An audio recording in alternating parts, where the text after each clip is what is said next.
Let me know if you guys can hear it. Okay. Ladies and gentlemen, boys and girls, welcome. We are back on the Original Sports Podcast. Sorry for the delay. Life be life and we all get busy and shit. So my apologies for the delay on my end and everyone else's end. The panel is here, minus, Vio, but he'll show up when he shows up. That's just how it goes. So panelist number one, myself, Big Mike. Panelist Smooth, say hi to lovely people. Yeah, hi, how's everybody? Glad to be back. Let's get to it. Our adopted panelist, NFL girl. I guess we've adopted her, so she's on our panel now. Whether she likes it or not, she doesn't have a choice because we're doing this every Sunday and I'm sending her the link. So, NFL girl, you want to say anything to lovely people? I love how it went from guest appearances to now it's just a thing now. I love it. I appreciate you guys. It's like The Godfather. As soon as you can't, as soon as you come, as soon as you want to turn around, we'll pull you back in. That's how it goes. Exactly. Anyway, so we're on Spotify. We're on Apple. We're on YouTube. We have an Instagram page. So if y'all want to check us out, any updates, all that stuff, any clips, any shorts of anything, us saying crazy stuff or insightful stuff, definitely check us out. But, we were delayed for a while, so we'll get right into it. So we're a little bit behind, but we'll try to catch up. That's the whole point of this. It's like the catch-up podcast, I would say. So we'll go into the NCAA men's and women's tournaments. So obviously, I believe UConn won for the women's, Florida won for the men's. I think Smooth, you picked an SEC team, Smooth. So you were, and I said Florida. That wasn't. I mean, you didn't really pick a team. You just picked an SEC team. So No, and then I said you did say Florida. You did like Florida. Don't take that from me. Don't take that from me, Mike. Don't take that from me. Fine, whatever. Fine. I'll give you Florida. I picked Auburn. I think it's NFL girl. You picked Auburn, I believe. I picked Auburn. Yeah, I did. We were kind of off. It's okay. Womp, womp. We messed up. Anyway. So Smooth, seeing that you were technically right, or you're right. I'm just messing with you. So what were your thoughts on the tournament overall, the men's side, and what were your thoughts on the championship game? Sure, absolutely. I mean, the men surprised me because it was really a competitive Final Four. I wasn't expecting that. I thought the women's were going to be better, and it seemed like the women's was more one-sided. And normally the women's is more competitive, but the men's tournament was great. We saw Duke collapse in crunch time against Houston. Couldn't get the ball in. That was a bad one. And I was happy about that because I'm not a big fan. But just saying that a simple inbounds play that you can't get the ball in. But once again, Houston is a scrappy team, a very scrappy team, disciplined team. But I never thought Houston was going to win because they have trouble scoring. And that's been one of their Achilles heels for the last 5 or 6 years. They can't score. Then I was super excited about the Florida game. Houston came out. Even though Houston was leading, I knew they weren't going to win because they didn't have any kind of spurtability, right? Florida can spurt, and they have people that can score. But I looked at Florida as a complete team. They had several big men, they had guards, and they had wings. And that's why I thought they were going to win. After they won the SEC tournament, I said they have the complete package. And they struggled a little bit in the tournament, but I knew that they knew how to win. Once you go through that gauntlet of SEC, you know how to win basketball games, whether it's by blowouts or whether it's competitive at the end. And that's what you showed. And surprisingly enough, it was defense that won the game for them against Houston. Those two defensive plays that they made in the end. And the most unlikely guy is the scorer that you look at as a scorer. He's the one that made the crucial play at the end. And then the other guard that carried him in the first half is the one that made the other play when he stole the ball from the guy. So two defensive stops really got them over the hump. So I really was really impressed with the men's game and not so much in the women's game. But I will get in the women's game next. I'll let NFL girl next. NFL girl. What say you about the men's game? The men's game actually was great. Watching Duke fall apart. I shouldn't have derived so much pleasure out of that, but I absolutely. I did too. I absolutely. Schadenfreude every day. I get so much pleasure out of watching Duke collapse like that. No tears shed. Cooper Flag is still going probably number one overall. But seeing what Houston could do, seeing what LJ Cryer could do, seeing what that team was able to step up and do in the tournament was very impressive. Did I believe that they were going to win the national championship after what they were able to do against Duke? Absolutely not. I didn't know. Going into it, I had picked Auburn, but going back to what Smooth was saying, for me, watching the SEC tournament, being an SEC girl, going to an SEC school, rooting for my Vols, of course, I knew it was going to be an SEC team. I just had a feeling, having watched Auburn most of the season, that it was going somehow. Bruce Pearl was going to get these boys amped and ready and up to getting all the way to the championship. But as you saw, it still ended up being an SEC team because SEC was playing ball like hell this season. Every team was playing their ass off this season. So I was very impressed what Florida was able to do. And like you said, with the defensive stops at the end of the game, they wanted it more than any other team going into it, especially once they got all the way there. They absolutely were fired up, and seeing them being able to, convert defensive plays into points, just an absolute phenomenal game on both sides of the ball. I love it. My best friend is a Gator, and I'm having to hear his mouth for the last couple of weeks. I'm a little sick of him, but it was good seeing them being able to pull it out at the end. And like I said, I knew it was going to be an SEC school. I'm an SEC girl, so I'm still glad to see an SEC team win, even if I got to hear my best friend's mouth for the next month, probably. Yeah, no, I agree with both of y'all. Like, I don't really have too much to add. Like, I was just glad to see Duke not win. I was just happy as long as Duke didn't win, that was good, because I just didn't want to see Duke win and then everyone kiss on Cooper Flag and say how is this the greatest college season ever, and he's either de facto #1 pick, and oh my god, like, where does his college season rank? Like, I just didn't want to hear that. So I'm glad to see that they lost. Kudos to Florida. Shout out to Florida. They dominated. They played really well in the tournament in general. I mean, as good as Houston was, and I watched a little bit of them throughout the season, they're a scrappy team, but to Smooth's point, I noticed they do struggle scoring, so they rely a lot on their defense and stuff like that. But no, the game was really good. I thought it was really good, competitive. I guess the kid Clayton, that's the one that everyone now from Florida, like everyone now is saying he's like a top 5 pick now, apparently. So I guess we'll see what happens with that. But no, I mean, shout out to Florida. They won. I mean, the SEC was a gauntlet, and I mean, it's going to probably be like that for the next little bit too. I mean, again, I picked Auburn, so, I got that wrong, but that's okay. But no, it was a really good game. Overall, no complaints. I thought it was really well done. Didn't really watch. I watched a little bit of the women's game, but no, the men's game was definitely a lot better. So we'll now go. I want to say one more thing, Mike. Yeah, go ahead. Say one more thing. So you also saw the SEC dominance when Arkansas beat St. John's, right? Yep. And that game right there was Pitino against Calipari. And Pitino team, and I give Pitino credit because he's a great coach, and he resurrected that St. John's team, but they couldn't throw the ball in the ocean that day, and they lost to an Arkansas team that wasn't highly touted, even though they was in the SEC. Nobody expected Arkansas to beat that game, but that goes back to show you how tough that gauntlet was in that SEC. I mean, I don't think people really picked Arkansas. I didn't think Arkansas was going to make the tournament. That's how like up and down they were all year. I mean, I know they played. I remember watching the game when they played Kentucky and they whooped Kentucky's ass. But other than that, they were up and down the whole year. So I didn't even think they were going to make the tournament. So the fact that they made the tournament and had that fairly deepish run, and they beat, St. John's, which was defensively one of the better teams that I've seen in college basketball and all that. Yeah, definitely agree with you there. So I guess the women's game. So shout out to Kate Buckers. She's winning the Natty. So what were your thoughts on that, Smooth? What were your thoughts on the national championship with the women's side? Sure. Once again, on both sides, it's amazing how on the men's side, the SEC was a gauntlet, and then on the women's side, the same thing. When you bring teams like Oklahoma, Texas to your actual conferences, not only football, but it's basketball as well, it kind of invigorates your actual conference. So on the women's side, right, it was Paige Becker's year. They had a big 3. South Carolina did not. South Carolina offense was kind of one-sided, guard-related. They used to having a big person in the middle. You didn't have that. And literally, UConn's big 3 outscored the whole South Carolina team. You rarely see that, but they couldn't stop AZ Fudd. I had heard about AZ Fudd before she got to UConn. She's been hurt, but she's lethal, right? She's a lethal shooter, and she can score. And the kind of offense that UConn runs, it's a motion-type offense to get their players great looks. And I know that Don is going to look at this tape and go back and say, hey, we got to run a different style offense, because the offense they were running, it was hard shots. They could never get their players good shots. And every time UConn went down the floor, either Page, Strong, or Fudd had open looks or were making big plays.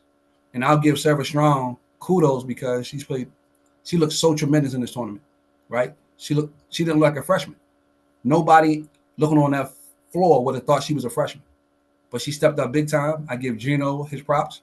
But once again, I'm going to go back to what I said previously, that Paige is a better all-around player than Caitlin Clark. When you look at her stats, you don't see 50, 40, 90 in women's basketball. And that's how efficient Paige Bueckers is. That's like KD numbers. She's a very efficient player, and she's been injured as well. Once Gino was able to get his whole team on one page, you saw what happened. It was a blowout. In every game in the Final Four was a blowout. I wasn't expecting that. I thought it was going to be tougher games. But then you can see when you have an elite team, you separate yourself from the rest of the teams. But as we saw, after it was over, South Carolina went right and got to Nia Latson because they knew they couldn't score. Got the leading scorer in the nation right away. And they have the girl from Mississippi State, the big 6'6" girl, in town today trying to get her. So Dawn is not going to take losing lying down.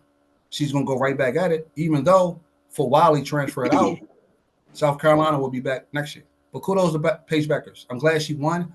She's been injured a lot. And I saw her before she came to high school, and I thought she was going to be lethal. So much so, she was the player of the year as a freshman.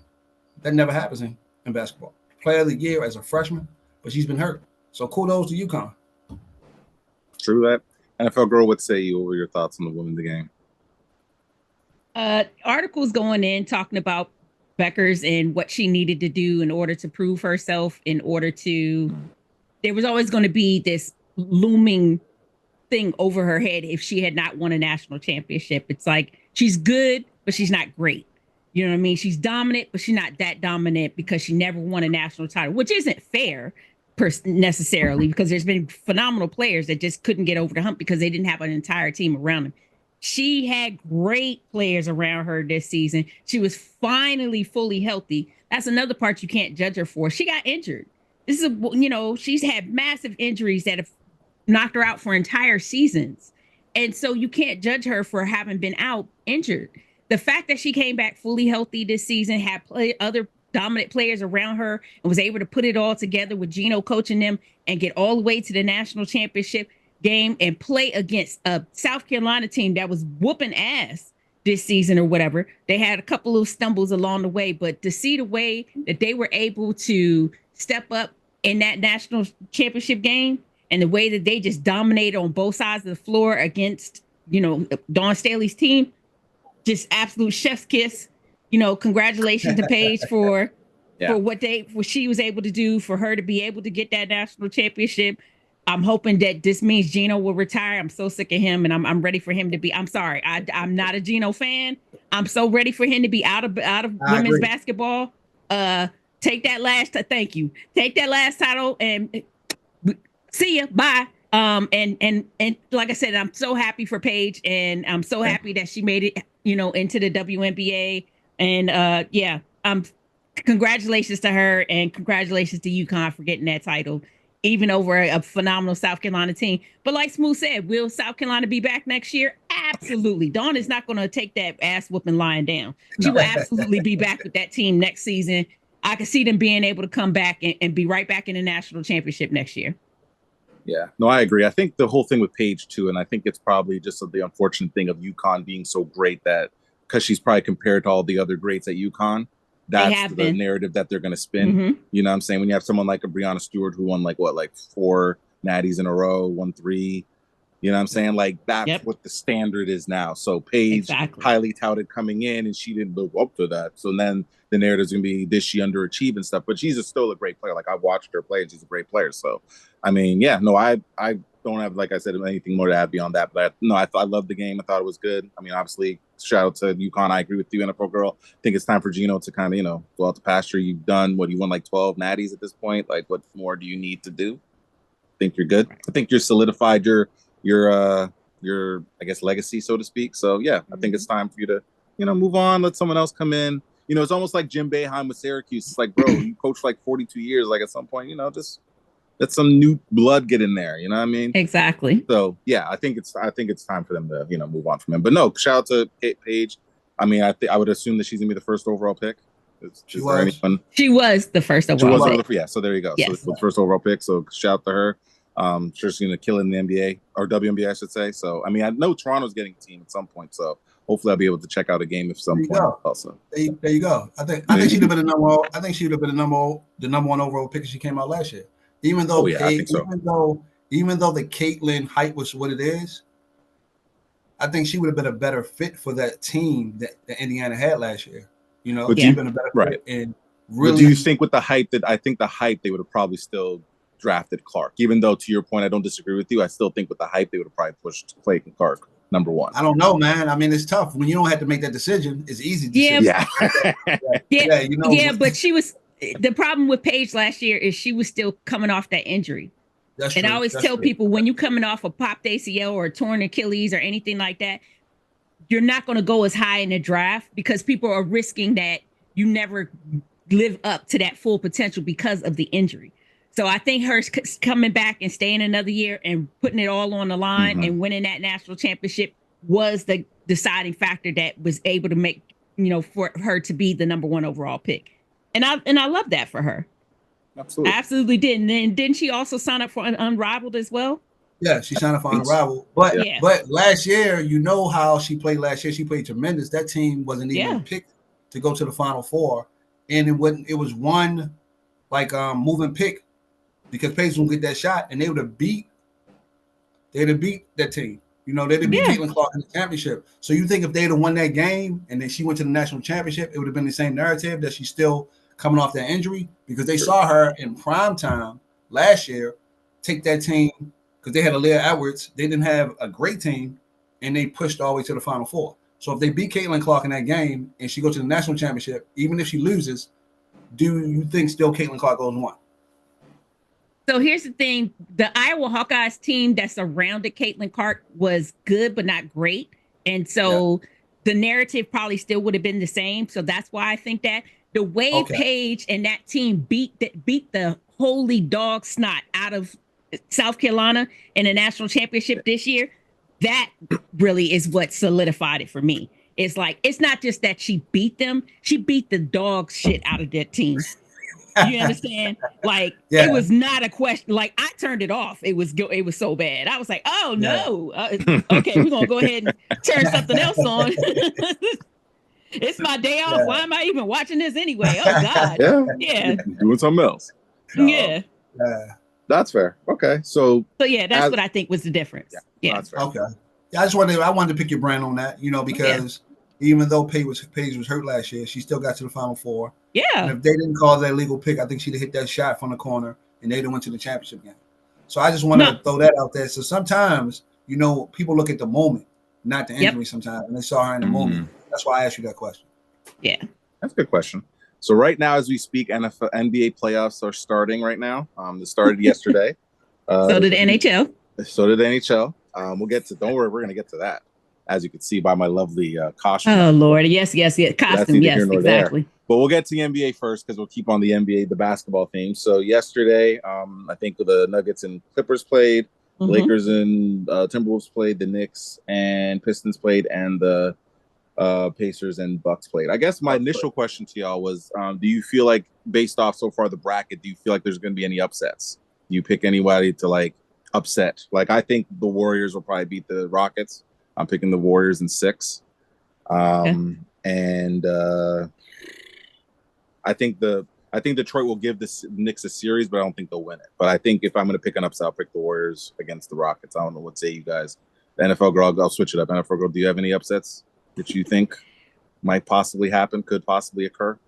Ooh, that Pistons game was really good yesterday. And considering that I can't name the 5 starters for the Pistons and I can name all 5 starters for the Knicks, I'm sorry. I know that's so horrible. You don't know Cade Cunningham? I know Cade Cunningham. Okay. That's it. Not the 5, though. That's not 5, though. Right. Okay. I know Cade Cunningham and there's 4 dudes. Yeah, that person. Okay, never mind. Okay, never mind. You're right. Yeah. Never mind. My bad. Yeah. And I can name all this, right, and stuff like that. Yeah, but I mean, if you're thinking about it, like you said, you can't name the 5 starters. So I can't name their 5 starters, but I can name all 5 starters for the Knicks. But the way I saw the Pistons play yesterday, that might be a series. That might go. There's a risk that could go to 7, and that wasn't what I was expecting. So could there be an upset out of that series? I see that potentially or whatever. The Pacers Bucks series, Pacers beat the dog meat out. I mean, my God, that wasn't the series I expected there either, especially with Dane coming back healthy. Oh. I expected, yeah, I know. He's not 100%, but he He's at not least 100%. came back for the, yeah, He he's did. not. True. No, He did come back for the right. series or whatever, but to see what the Pacers were able to, it wasn't even close. At any point was that game close. I could see his potential of, yeah, no, actually, I just see the Pacers. Pacers are probably going to win that. Pacers are going to win that series. Yeah, I just don't. Yeah, to your point, I disagree with you there. Yeah, the only one I could see, just to me, the only one I could see is definitely going to be Pistons. Probably could do something in that Knicks series, and that would just break the heart of so many New York fans, which would not make me cry. That's neither here nor there. So yeah, that's about the only one that I can. I mean, see. They were bugging out yesterday after the game. They were all jumping up and down after like they won the finals because they beat the Detroit Pistons late in the fourth quarter. Yeah, they were excited. So what about the Clippers and Nuggets? You don't see that? You think the Nuggets are going to win that series? Yeah, for sure. Okay, for sure. Fair enough. Don't get me wrong. The Clippers are going to make it interesting. They can because they have such good players on that team or whatever. But in the end, can they beat a fully healthy Nuggets? Can they beat Joker? Can they beat Jamal Murray? Westbrook is hit or miss. But he'll make some interesting plays for you. But in fairness, I mean, they were playing well yesterday, and then they just kind of, for sure, fell off at the end. I don't know what happened. They were dominating. They were playing really well, and then fatigue. I think it's just as simple as it was fatigue. But do I see Nuggets end up coming out of that series for sure? And then before we came on, the OKC Memphis game. Oh Lord, that wasn't even. I don't even know why I turned that on. That was just embarrassing. The one in the 8, that was just disgusting. So don't watch that series. Don't watch that series. Unwatchable series. Oh my God, it was so horrible. My God, I don't know why I thought that the Grizzlies would do something, but yeah, they did absolutely nothing in that. So. Okay, well, I'll go to Vio last, seeing that he just joined, but I'll go to Smooth. Smooth. Yeah. So, what say? Do you see any upsets, or do you have any upsets that you want to pick, or do you think it's going to just be a smooth? Well, I think the Clippers have a chance to beat the Nuggets. This is why, though. Ooh. This is why. The Clippers had 20 turnovers and lost by 2 points, right? Literally turned the ball over and over again, unforced errors. And I look at Denver as a team that. What team that's going to the playoffs fires their coach before the playoffs? It's usually teams that are not in the playoffs. So I think that would catch up with them as well, because ownership doesn't make decisions like that before the playoffs. Usually you're a team that's not in the playoffs. We can make any kind of move we can make because we're not trying to plan for anything. Mm-hmm. And even though I'm a Lakers fan, right? Even though I'm a Lakers fan, I'm not a LeBron fan. You're the only home team that lost yesterday. So that has to make you feel like some type of way as the only home team that lost yesterday. I think Orlando, as a young team, will push the Celtics, but they'll win because Orlando is young, hungry, and will push them. Jaylen Brown is coming off of some limitations from his injury, so I think that might be a series. And with the way Miami Heat is playing, Tyler Hero is playing out of his mind once Jimmy Butler got traded. They'll push Cleveland, but I think Cleveland has played and have a great coach, and they'll have too much size for them. Like you said, NFL girl, the Thunder series is a waste of time. That Knicks Piston game was great until the fourth quarter. It's like the Knicks couldn't throw it in the ocean. Cade Cunningham had a terrible game. His shooting was horrible, but they still was in it. Michael Beasley and Tobias Harris stepped up big time. But they need Cade to be Cade in order for them to win that series. If without Cade being Cade, they got to agree with that. And you saw how on the Knicks side, Brunson wasn't Brunson, but they still was in the game because they had more pieces than the Knicks. So Brunson doesn't have to be Brunson for them to win. Right. And then I'll shout out to, the defense that was played on Cade Cunningham was tremendous. They pushed him, forced him to make multiple moves before he got a shot off, opposed to one move and get into the basket. And that's why he had such a tough game yesterday. But he had 10 assists. So he didn't put his head down and say, you know what, I'm going to give up. And then what I think really with the Rockets, if they can make it a physical game, they have a shot. Because they held Curry below his season averages every time they played him. And they're not scared of Draymond Green or any of those guys. I agree with that. And because they're not scared, most of the time, they come into a series against Golden State, they think they're getting blown out. They don't fear them. So that's going to be interesting to see that chess match between those two. Okay. Well, Vio's on. Vio, you want to turn on your camera so we can see you instead of the blank screen? Yeah. Hold on. Hey, can y'all hear me? I can hear you. You just can't see. Yeah. Where it says video start? How I get the video? That's what I was trying to figure out. One that looks So like you a gotta, camera. it's a camera on your thing, man. You got to hit that camera and then turn it on. Let me see. Who's Okay. Listen, Dylan Brooks versus Draymond is going to be. They should just fight in WrestleMania and get out the way. Basically. I don't know. They should just have a WrestleMania match. God Almighty, that's the one I can't wait to see. Is Dylan Brooks versus Draymond Green? Oh my God! Okay, you're gonna leave him come back? Okay. Vio's having technical difficulties, y'all. It's okay. We'll get him back. As for me, honestly, to your point with the Nuggets and Clippers series, I was thinking, okay, the Nuggets are going to definitely win the series, but after watching the way the Clippers scrapped and clawed that game, I think it's going to go 7. I would still take the Nuggets just because I think they're the better team, but Smooth, to your point, the coaching kind of concerns me a little bit because I'm not sure.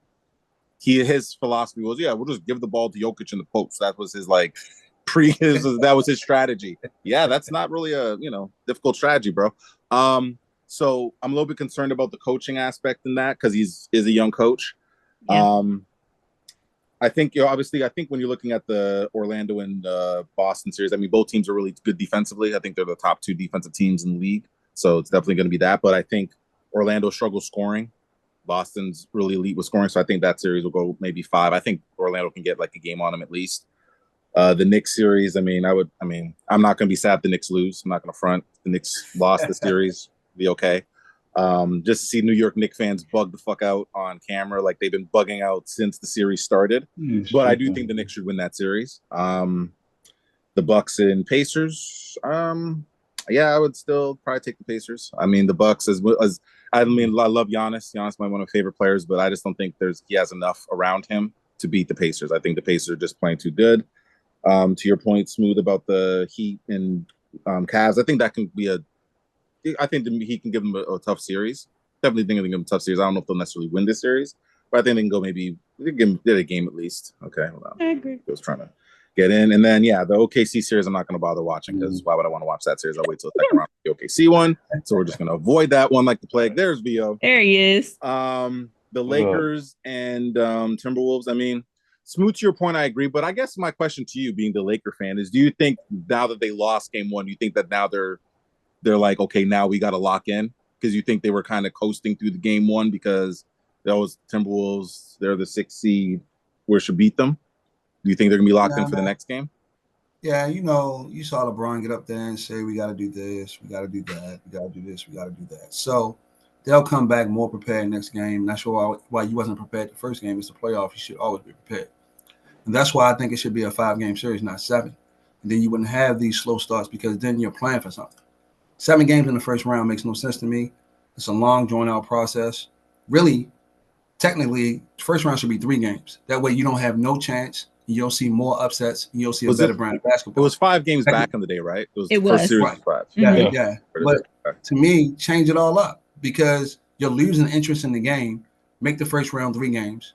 You already have the play-in game, right? So make the first round 3 games, second round 5 games, and then the conference finals and the finals 7 games. But I think they got to maximize that money, baby. They got ching ching. That's all it was about. Ching baby. Yeah, I get it, but it's a bad brand of basketball. Disagree. I'm not saying that. I'm not. Listen, none of us are going to disagree on whether or not that's you're getting the best brand of basketball, making them play so many games in these series. I'm not saying that at all. It's all about maximizing that almighty dollar, though. That's why they invented the play-in tournament. One of my favorite series back in the day was when the Nuggets upset the Seattle Supersonics in that 5-game series. The first round when Dikembe was holding the ball and shit. It was a 5-game. It was a great series, and it was gripping because it was 5 games. So it was like nip and tuck. Exactly. I agree. I think from a competition perspective, it would be better. I think, if you, to your point, Smooth, you probably see a little bit more upsets. I think teams would be a little bit more, nervous, like, oh no, we're down. It's 2-2 now. We gotta win game 5. You know what I'm saying? We don't have to worry about going back home if we lose. You know what I'm saying? So I think that would be there. But no, I don't disagree with you there. The only reason why I'm taking the Warriors is just from I think an experience perspective. The Rockets aren't the most experienced team. That's the only reason why I'm picking the Warriors right now. But to your point, Smooth, I mean, the Rockets, they are the 2 seed, so they're not like a scrub. I think everyone just thinks that they're going to just cower to the Warriors, right? Or they're not. They don't stand a chance. I don't agree with that. I think it's going to be a good series. I would pick the Warriors in, I think 6. I'll go with the Warriors in 6. So VO, Mr. VO Walker, welcome. Come on, brother. Hey, what's up? Can y'all hear me? We can hear you. You're blinking out. You're right. like in the Avengers where like you disappeared, like when Thanos they snapped the finger and then you disappeared. You're reappeared, disappeared, but it's okay. We got you. We got you in there. So VO, we're talking about NBA playoffs. So do you feel like based off the bracket, do you see any upsets taking place, or how do you feel about the NBA playoffs as a whole? Who you picking in terms of upsets? Upsets? Yeah. Any upsets you want to predict?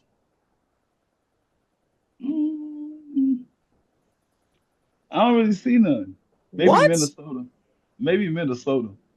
Oh. Maybe. You Just because they don't just not just because the Lakers they don't defend the paint at all. Like that's why the threes was open. Because they was just penetrating, going in the lane and just kicking out and three. Like, you know what I mean? Like the lane is open. So it's like if you can't stop that, like they either gonna get layups or easy threes like yesterday. Like the threes they was getting was just easy, like kick out. You know what I mean? Like they wasn't even, and like if you got somebody in the paint, you can kind of stop that. You know what I mean? Because then they have to think twice. Okay, well, we're gonna penetrate. We have to kind of run an offense. But it was just like Matador defense in the lane, bro. Like you go in and LeBron, you ain't gonna ask him to stop nobody. So it's like, and that kid is on a different level. Like when he gets confidence, bro. Like he like one of them dudes. Like he like a superpower for him. Once he start talking noise, he gets better. Yeah. You know what I'm saying? So that might be the only one. But the Memphis game, I didn't even watch the Memphis game. But I mean, no one's watching the Memphis game right now. You didn't miss anything. Smooth though. But I just want to say hello to everybody. I was rude. I didn't speak to everybody. I love y'all. Love y'all too. Love you too, VO. So VO, what do you think about the Nuggets and the Clippers with that coaching change right before the playoffs? Smooth, man. Me and you, we on the same page, bro. Like, how can it not be the Clippers? Like, they have everything a championship team got. Like, they got the 2 closers. They got 2 guys that can close you out in the 4th quarter. Right. They got championship coaches on the sideline. They got role pieces that know they got hungry players. They got dog players like Derrick Jones Jr., Norman Powell. They dogs. You know what I mean? Yeah. You got a do it all center in the middle, who's dog. Like I don't see how they don't come out. They the favorites to me. I don't see who beats them.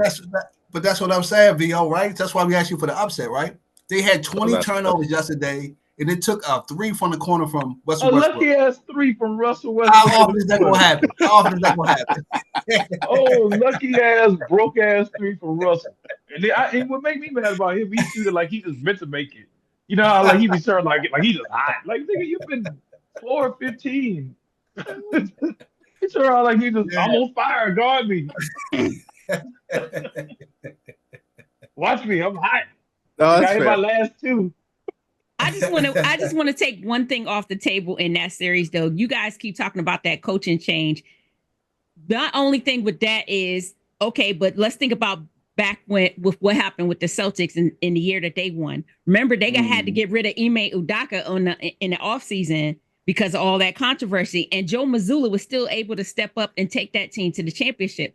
So I just want to take that off the table. If Nuggets lose, it's not because of coaching. It's because what you guys are saying is that the Clippers have more role players. They have more guys that can come in off the bench and really put up big numbers. off the bench. I agree with that. Can I say something to NFL support girl. that? Go Can I ahead. say something to NFL support girl. that real quick? But- Hey, hold on. Let Go me ahead. support that real quick Okay. while I'm remembering. Okay, because it's 420. All right. Look, check it out. Go ahead. See, what NFL going, son, that's the other team other than the Clippers I got going. And I Okay. don't care about the coaching change. I like Adelman. Like Yeah. I know about him. He's and from what I've been watching, he's doing a excellent job. Mhm. So the coaching don't worry about me about Denver. That like for me, the coaching is not even an issue. Because I feel like it looks like Malone, from what we hear and understand, they happy about it. They were They happy. look like they wanted him gone. So Yeah. I'm gonna take coaching as a plus. But because for me, to me, honestly, this is my Western Conference final. I feel like these are the top two teams that's gonna go. That may be a hot take, That might but be. I feel That is like a hot take. the winner out of this series to me is going to the NBA Finals. Because I don't. They both got what me and Smooth are talking about. They got experienced players. Adam is a good coach. That coaching staff is still there. You still got the Joker. You still got. I mean, I don't see it, man. Oklahoma City, Lakers, Timberwolves. Who else? The Memphis. Rockets, Warriors. Rockets. Do y'all really see any of those two? One of the I don't. Not to me. Oh, and a play. Not to me. I don't. So, Because first of all, to beat the Nuggets, you got to have a player better than Joker, and you don't. Mhm. So there you go with that. So and as good as like me and Smooth talking about the Clippers, right? As Smooth NFL girls, as much as we talk about, they still down 0-1.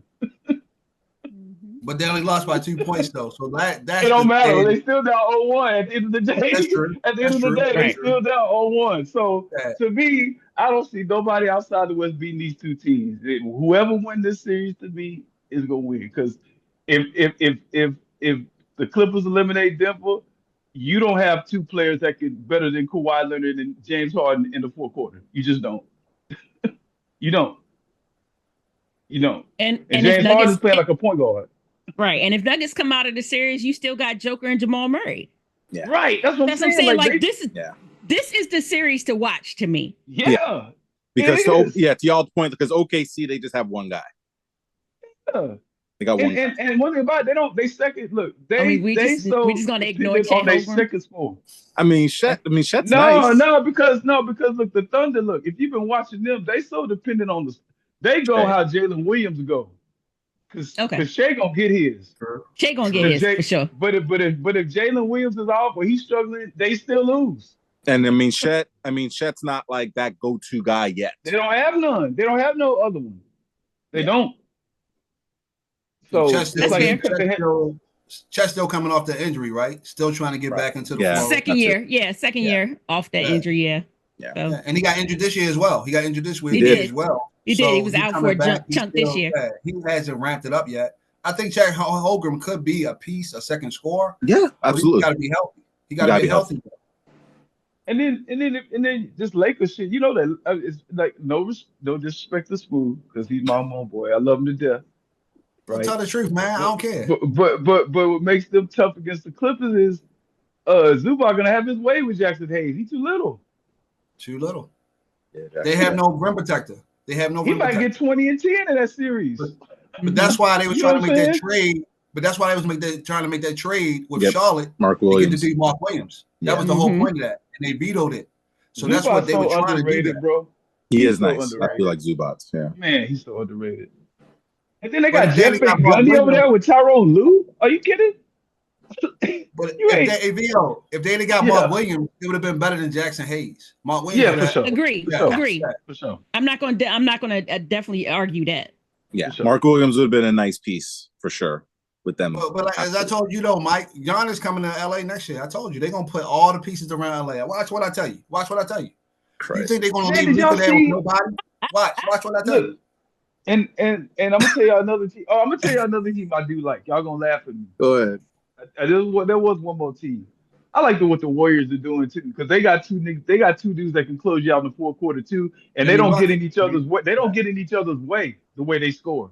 You know what I'm saying? Like you got Jimmy who's mid-range post, right? You got Steph through the outside, so their offense is able to flow because them two don't get in each other's way at all.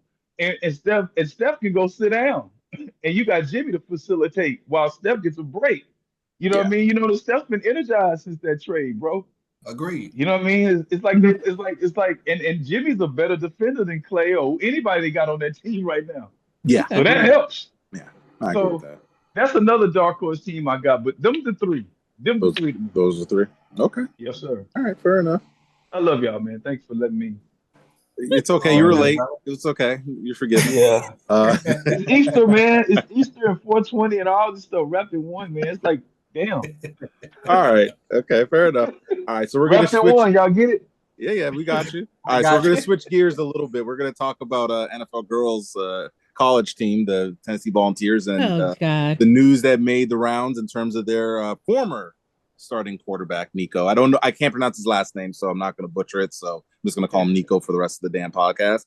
So for context, people, he wanted to renegotiate his NIL deal for $4 million, if I'm not mistaken. Just want to make sure I get the facts right. And Tennessee said, thanks, but no thanks. And he decided to enter the transfer portal. And now he's potentially with UCLA for $1.5 million. He was getting $2.5 million at Tennessee, as far as I know. That's correct. Okay, so I just want to make sure we have the facts. So I'm going to go to NFL Girl first because this is her team. Oh Lord. So I want her take.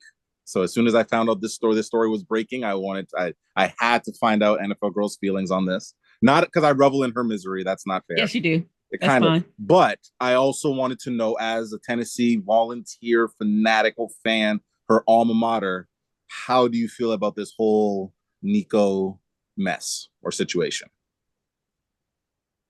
I mean, I could see it from both sides, to be honest with you, in the respect of head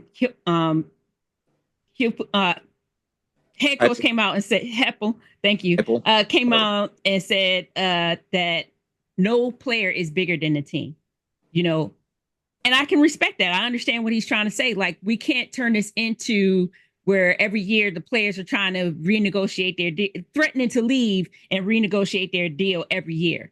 Because if you start that, then where does it end?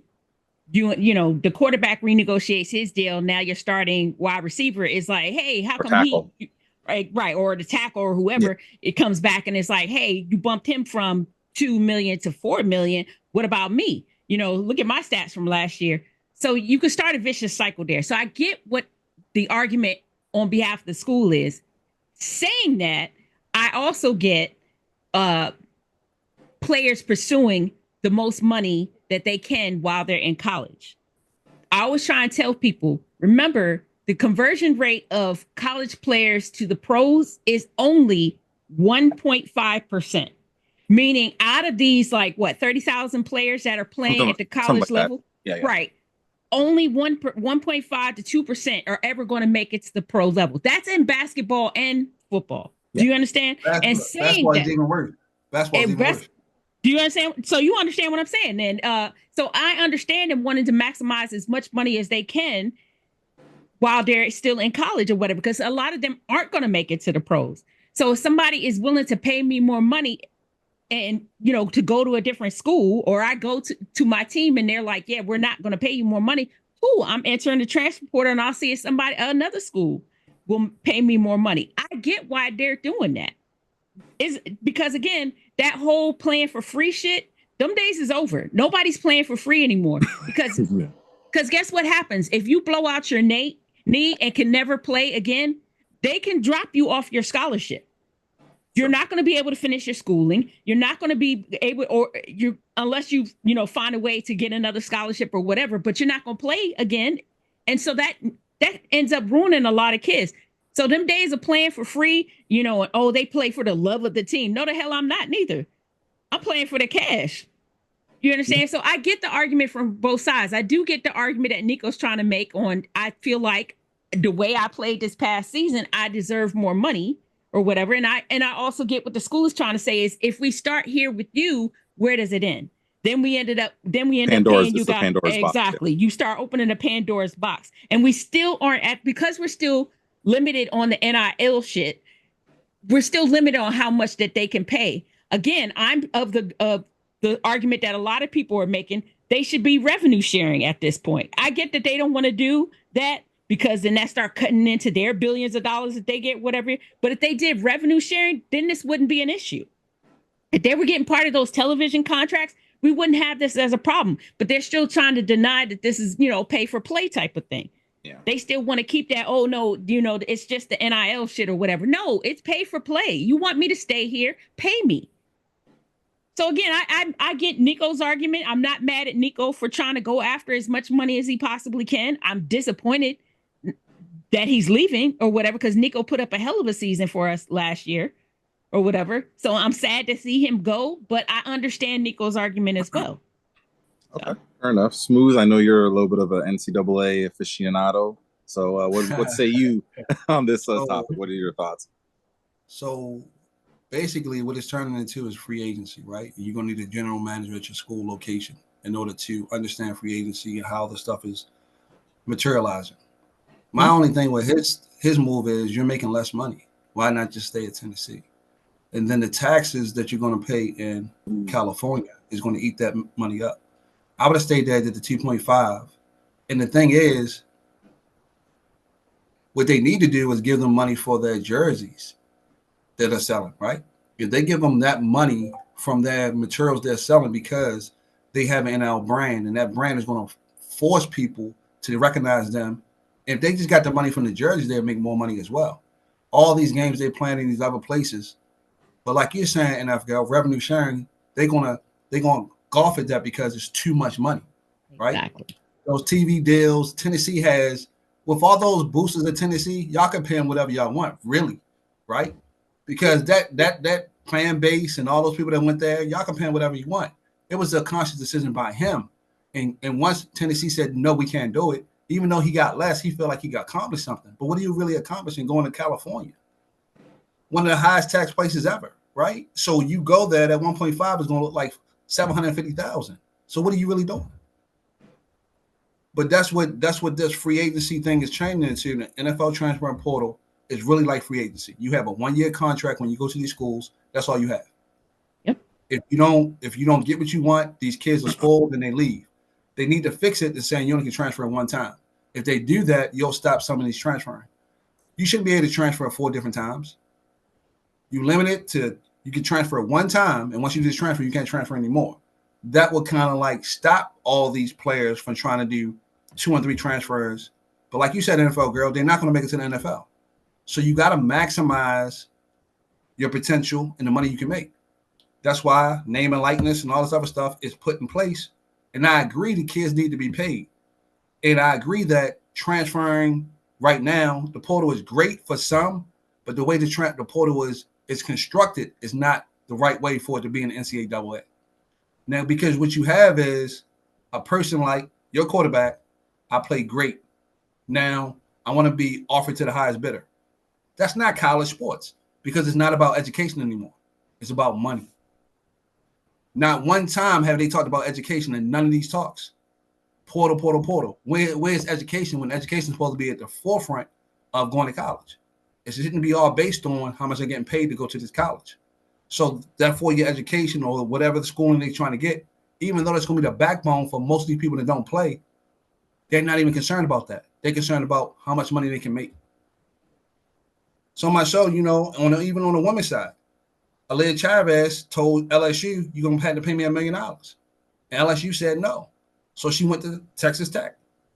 Now, why would you no, she went to Oklahoma. Sorry about that. She went to Oklahoma. But you're not going to win anything in Oklahoma. So you're just going there for the money. You're not going to get a championship, and you're used to winning. So some of these kids on the men's side, they don't care about winning. On the women's side, these girls are coming in. They're used to being the best player and win. When you go to these schools in college and you want to get that $1 million, you're not going to win, and you're going to lose more than you did in your whole high school career. Can you deal with that? Probably not. Well said. Vio, what say you, man? What are your thoughts on this? Well, I will say Oklahoma was a 3rd seed in the tournament, by the way. And they got blown out in the second round, right? So yeah. No, I'm just saying, this devil's advocate. No, this whole portal, it's just all it is minor league NFL, bro. That's all Bingo. it is. G League. Yeah, that's all it is. And the portal like the new draft. You know what I'm saying? Yeah. That's basically what it is, dog. Like the way I look at it, it's a win. It could be a win-win for everybody or a lose-lose for everybody. Like for him, if he can pay the little amount for UCLA, but they looking at it like this too. Like UCLA is also looking at it like we getting a big time name here, right? So that's already gonna bring us money. Like you said, it's about money. So they're already winning. They already feel like they already got the they know that your name is gonna draw tickets. We gonna get paid. Enough said. No matter what the season is. If they do well and smooth, NFL girl, my man Mike, they in the Big Ten. Remember that, y'all. Yeah, they They are. in the Big Ten, the money making conference, the Big Ten. Yeah. So if you win in the Big Ten, that's big money. He knows that. True. I mean, SEC is big money also, Mm-hmm. Well, but absolutely. he's gonna have an opportunity to be the guy at UCLA. You know what I mean? Big name, big money, big conference. However, however, the lose-lose is if he plays bad, then that's just showing again bad use of NIL money. You know what I mean? It just shows you again, right, where waste of money, the talent doesn't equal up to what's being dished out to the athlete, which is a problem. Because at that point, you're wasting money as a university, right? You pay this kid this much, you think he's going to provide, and he doesn't show out. Well, that's a lot of pressure on the kid too. So, and like you said, and the bad thing is it just and I would not like to be a coach, guys, in college because you have no loyalty. You don't know who's coming back. I know y'all saw the whole Baylor basketball team left. Yeah, I saw that. I saw the Y'all thing saw about that. that? Yeah, I saw it. Yeah. Like you don't with this, it's uncertainty. So to me, I say let's just call it what it is. Minor league NFL. The Yeah. portal's a little draft because I'm getting paid. I'm getting paid. So, but I Yeah. just think it's. I just think. Agency. I just think as far as what it means for loyalty, it doesn't do good because it just says like it just teaches like if I don't do good, I can just go somewhere else, which is not the case. If sometimes you gotta stick it out and be uncomfortable Yeah, to it's get not the where you need worst to thing. go. I agree. Yeah, like honestly, my thoughts, like I understand all your points. All your points are valid. I don't disagree. I just think for me, the way I look at it is a little bit differently because I'm looking at his stats from last year. He threw for 2,616 yards, 19 touchdowns, 5 interceptions. His QBR was 70. Not a bad season. Not great. And again, I can understand Nico's rationale for wanting to negotiate. He took his team to the college football playoff, a place where they hadn't been in God knows how long. So but my problem is that season to me does not warrant you to negotiate and say, okay, I want 4 point something million because Carson Beck got that. Okay, Carson Beck got that, but and I'm not saying Okay, Carson Beck is all that can I good. interject? Can I Yeah, go on. interject real quick? Yeah, go ahead. In this day and age, smooth NFL girl, Mike, I know y'all gonna agree with me. I know y'all got to. This is a different era, right? Yeah. So if coaches can maximize their value now, players can too now. Oh no, I'm not saying I don't have a problem with him maximizing So his if he value. feels like I he's have no worth problem with the that, players getting paid. I'm with you. I'm not disagreeing with you at all. he has to go in there with that approach Yeah. because and But now in these days he can maximize his value just like he's getting paid. yeah, but you know what? I'm going to piggyback on a point that you just made as to why I kind of push back a little bit on that because again, my whole thing is to me, I would have been like, okay, let me come back next year, ball out, get my team to the college football playoff, and then go back to the table and then negotiate. That's the old school way. No, I It's know. not old school I'm anymore. old school. I'm 41, so I'm a little bit old school in that regard. I understand for these young kids, but for me, I would have went back to the table because I just feel like while his season was okay, I would have liked for him to see him come back and negotiate again and then say, yo, pay me more. Because I just felt like he hadn't done enough. Because NFL girl, and this is your team, so if I'm wrong, please correct me. I felt with your team, it was more your running game was really, really good, and your defense was amazing. Defense was solid, yeah. Was solid. And I feel like that was what propelled y'all. Nico was good, but I saw Nico airmailing balls and shit. There was times where his games where he was really, really good, And then there was games where he was like Joe Milton his first year where he was airmailing shit. Like, just being real. So from what I'm seeing, if I'm a coach to Vio point, I'm like, bro, I'm looking at the film. I'm not going to pay you $4 million. I understand you want to negotiate and get your money. I'm not knocking that. Yeah. But if I'm looking and evaluating what I'm seeing, hell no, I'm not giving you $4 million. You can take ass and go somewhere else then. I agree. Right? Like, I understand your point of view. I'm with you. I just feel like for me, out of love for him to come back. That's why. I just looked at it from both views. That's how I came at it. I looked at it from both sides. Like, it's a multi-layered issue. It's not a one side approach. I don't think there's many layers to it. Because you've opened, like y'all said, you've opened Pandora's box, so it's too many possibilities now. It's just because I saw the Syracuse coach. Their starting receiver wanted $2 million, and dude said, "Bro, the only receiver in college football deserves 2 points on million is Jeremiah Smith, and you're not that. So bye." Like, the thing is, over on the men's side, right? It's not really paid for performance because you don't got to perform. You just ask for what you want. Yeah, right. So that's the difference, right? It's not built on your stats. It's built on what you believe. What your value is. What you believe your value is. Yeah, I agree. So the men's side on the football side, it's going to really get out of control because in realistic life, you're paid by what the value you bring to the table. And they really changing that on that side because it's not like if you're the best player, then you ask for the most. That's how it's supposed to work. But now you could be a mediocre player and you still want $4 million. That's why they're going to have to put a cap on that and change the rules over that because it's getting outrageous. Because the stats that you said, can't say they ain't got it. Yeah, I mean the schools can say whatever, right? But but the schools are the problems because they're giving the money. But that's what I'm saying. They can't say they ain't got it. They can't say they ain't got it. Again, this goes back to the difference of the NIL deal versus revenue sharing. With revenue sharing, you can and they're never going to do it because they're not. No. All these schools and the NCAA do not want to give up a chunk of their money. So let's just take that off the table right now. But it would completely change how these deals happen. I get why the kids are like, no, I put up, like you said, what is it, 23-5 or whatever, which are decent numbers or whatever. They're not phenomenal numbers, but when it comes to NIL, what you're paying them for isn't the product. It's not what they're putting on the field. In theory, all you're paying them for is what? Name, image, likeness.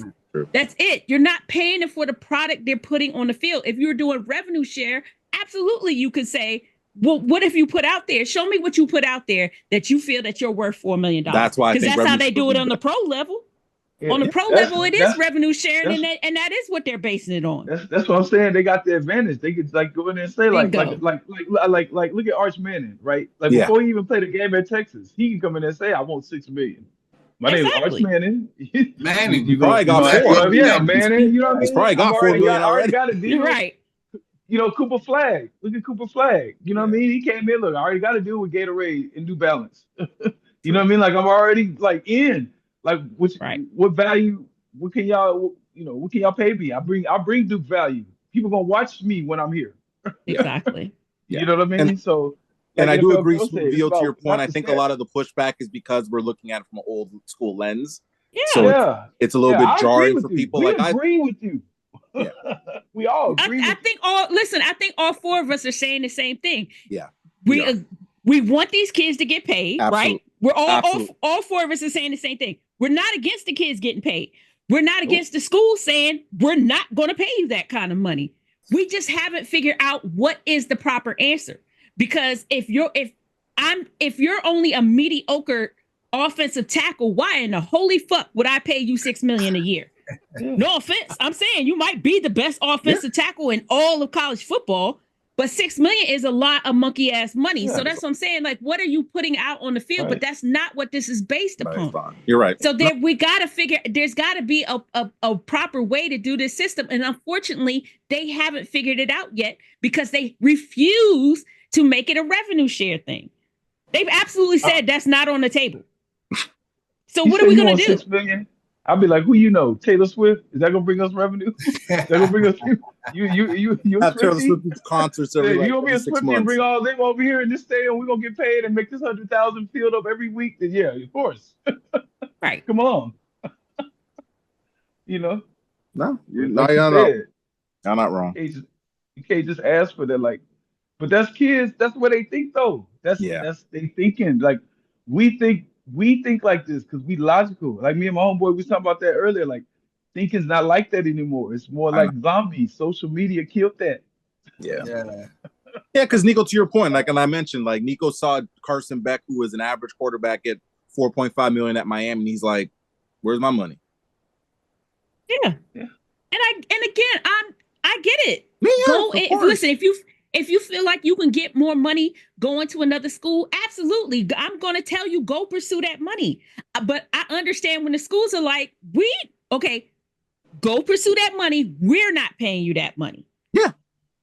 But if you I'm can not get it mad from at the somewhere schools else, either. hey, Right. all If you the think power. you could get that going to UCLA, if you think you can get that going to Miami, going to Alabama, wherever, good luck. I wish you a nice life. I hope you get that somewhere. And the reason why the NIL is really dangerous, like not to just switch sports, but in college basketball, we talk about the players switching. Look at the coaches. Yeah. Yeah. Y'all see how the coaches just switch? Like they just I mean, this in job, college football, this they were job switching open, too. boom, Like, peace out, y'all. But Yeah, and that's why. and That's that's why why the portal is great for kids exactly because coaches are doing that. Yeah. Coaches will switch years. schools and still be able to get paid from both schools. The Exactly. college kids would switch schools and had to sit out a year. which was So I weird. like And because not of get that. I like paid. the flexibility. Yeah. Remember That's when what I'm saying. before they got paid, they would switch schools and had to sit out a year for Sit free. out a whole year. Which is A wild. whole year. Yeah. Which Are is you wild. So that's what I'm crazy? saying. So that's what I'm saying. That's why it's hard to argue a kid going in there arguing his value. Yeah. Coaches have been doing it for forever. For decades. Decades they've been doing this.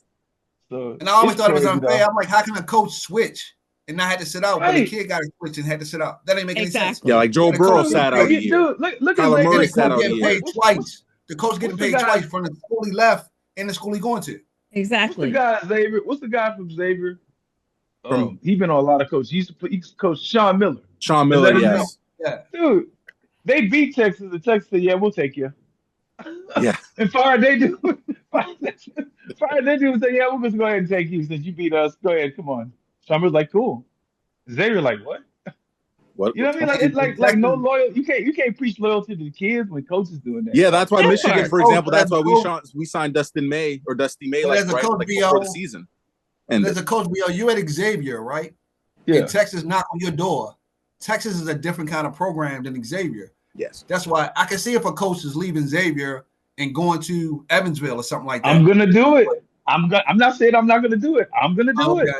I'm just Everyone saying. would. I would do I'm it just too. saying. Absolutely. I'm just saying, like it's just how we can't blame. It's just like it's the what they say, the pot called the kettle The black or yeah. whatever that shit. Yeah. Whatever. It's it's the same as that.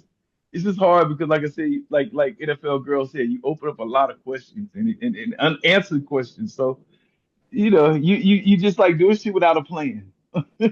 Yeah, The I agree. The men's side is volatile though. The men's side is It is. volatile because Oh yeah. it's just so much volatility. It's no loyalty. It's all 1-year contracts. And then as a coach, you have no understanding of what's going on. If you don't give a person a lot of playing time, they leave. Yep. If you don't, because before you had these kids for 2 or 3 years, so they would develop into players. Now you got what 6 months? Man, That's how I would Alabama. cuss That's how I would Nick Saban cuss a built the kid out monster they because he left had after 5 1 stars year. stacked on each other. They weren't going to transfer right away. I would cuss a kid out if he left after 1 year talking about I'm leaving. I get no playing time. I'm like, who the hell do you think you are? But that's what's happening, OVO. But that's what's happening. Right? Yeah. And Hey, take your little Smooth, you're sorry saying ass that it's on. just on the Smooth, you're saying it's just on the men's side. It's now on the women's side too. Do you know UCLA lost their entire freshman class? But I know why though. I know why. Because Corey Close doesn't know how to manage talent. At and all. because of that, and because of that, they see that. There's no way that point guard shouldn't have been getting more time when Kiki Rice don't know how to run the team. She don't look to score. That point guard would have helped them out big time. All she did in that game was try to force it to Betts, and it got blown out. Yep. Corey Close saying Yeah. we supposed to be here. You're not a good coach. The coach for the coach for USC, not a great coach, because if you'd had those girls prepared to play, they gave Connecticut the toughest game in that tournament. But those girls weren't used to playing, and that's why those girls transferred. These coaches don't understand. These girls are 5-star kids coming to college. You can't sit them on a bench and try to force the ball to Juju or try to force the buzz to Hidalgo. That's why Olivia Miles left. You got to manage the team on the girls' side because the girls got to stay 4 years, so you have more opportunity. On the men's side, 1 year and they gone on the basketball side, so you have no time to manage the situation. Man, I agree. That's so right. But then if that's right, can two things be right at the same time? Like that's Absolutely. right. But then we don't know what they telling these coaches though, right? Like because Juju's on Gatorade, she's on Nike. You know what I mean? Like that means something. Yeah. You know what I mean? Like I don't know if they say, hey, we got a product here. We need to, showcase this. Right. So we don't know who right. you are. We don't know you, so you can pass to her. Okay, we know her. But that's why they transfer though. That's why they transfer. You can't do that. Yeah. You got a 5-star girl that averaged 25 points in college, and you telling her you're gonna get 10 minutes.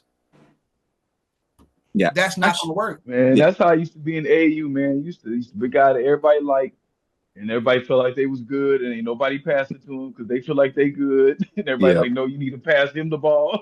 Everybody's like, no, we're not passing him the ball. We're not getting him the ball. We can score just as good as him.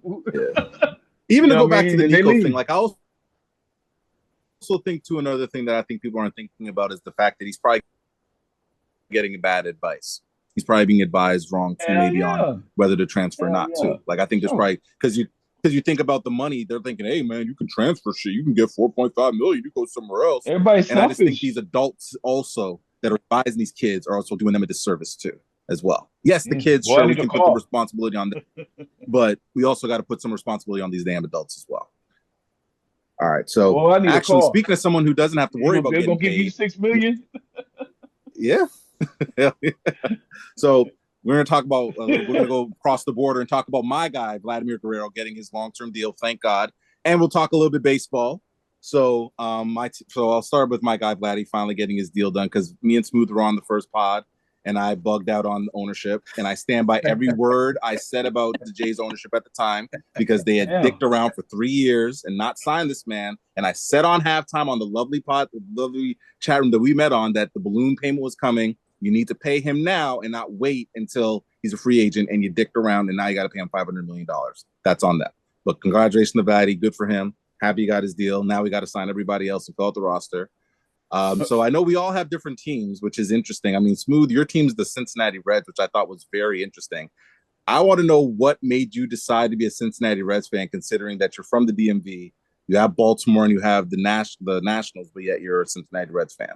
So I want to get a little bio on it. The Nationals wasn't there yet, though. The Nationals wasn't there yet. So the Nationals are a franchise, like a team that came later. And okay, what about the Orioles? You're from Baltimore, though, no? I mean, I like what I like, brother. Clearly. Tell him I live in America. I live in America. Yeah, so I saw Cincinnati on TV. I watched them, Eric Davis, and all those guys, and I really liked, the team, and I became a fan. I mean, like everybody else, you're just a Toronto guy, and you love all the Toronto teams. Everybody's not like that, I'm loyal to my city. I'm loyal to my city. Vio likes the Chicago Bulls, right? But he also likes the New York Yankees. You don't have to Yankee fan. Yeah, Vio's a New York Yankees fan, right? Yes, sir. So that means it doesn't matter where you live at, man. You like what you like, I'm just asking questions. That's all. I'm just asking questions. I'm just even players get traded. Yeah. So sometimes this is like you have a feeling for things, and I like I like the Washington hockey team, So that's one of the people that in the DMV area that I like. I like the Capitals. What's up? What's up? Well, we're talking about hockey. We're going to talk about hockey soon, Vio. Don't worry. Coming up. That's coming up. But I'm just a Cincinnati Reds fan. Okay, I'm not what are your thoughts on your team? That switches over and stuff like that. I stay true to who I am and the teams I like. So what's your thoughts on your Reds? What are your thoughts on your Reds? So like in the season, what's your projection for them? I guess throughout the season. I mean, they'll be okay. I mean, they don't have any aspirations to win the World Series. So really, what it's all about is winning the World Series. playoffs and stuff like that matters a little bit. But if you know you can't win, it's just a season to me, because the ultimate goal is to win. And I don't think they're in a position to win. So it's just going to be a season. Okay. Really, really straightforward and simple. Very sure. Appreciate this. Listen, go on. Enjoy watching Ellie Dela Cruz play. Ellie is a beast. I love Ellie. And you're going to sign him, so and much. you got to pay him too. You're going to have to make sure, don't do what the Jays did and wait 3 years and dick around. Pay him. I mean, the prospects are great, and it's going to be great to watch. Yeah. But in the grand scheme of things, are they going to win the whole thing? No. So I'll enjoy watching it. Well, you still got it. Listen, it depends. It's not guaranteed. Like, you just listen. You guys got a good roster of young talent. You got Hunter. You got Green, who's a great ace. You just got to fill out the rest of your rotation. I think that's the biggest question mark. If I look at your team, is more the rotation. I think from a roster perspective, I love your roster. You got young talent. Ellie is a monster, bro. Like, Ellie's out here switch hitting, he's stealing bases, doing every damn thing. I agree with you 100%. But can they beat the LA Dodgers? Can they beat all these top teams? Right now, because that's what it's going to come down to, right? It's going to come down to them when they got, a guy that steals bases, hit home runs, and pitches. And then they got Mookie Betts, and they got all these players on there, They got damn near the Japanese team on their roster right now, the Dodgers. They got like 4 or 5 Japanese players on the team. Yeah, LA Dodgers are doing it the way the Yankees used to do it back in the day. You just pay everybody the money, and you grab all the players, and you win. But now the Yankees are doing that now, but they can't win. Because the way the Yankees did it before, that's how they would win every year. They would go grab the person and grab this person and pay and pay and pay. The same way Boston did. But when Kurt Schilling, by the way. Yeah, that's fine, VO. That's fine. It's fine. But I mean, how much is your cap though, right? What is your salary though? What was like is your oh man, they actually it's crazy. They pay LA Dodgers up here, Yankees are right here, Boston is right here, the Mets are right here. So it ain't like back in the day, the more money you spent, you would win. It's not guaranteed. And then the Arizona Diamondbacks showed that you could have a low salary and win when they had Kurt Schilling in them. So that right there in the Tampa Bay Rays showed that you didn't have to pay everybody.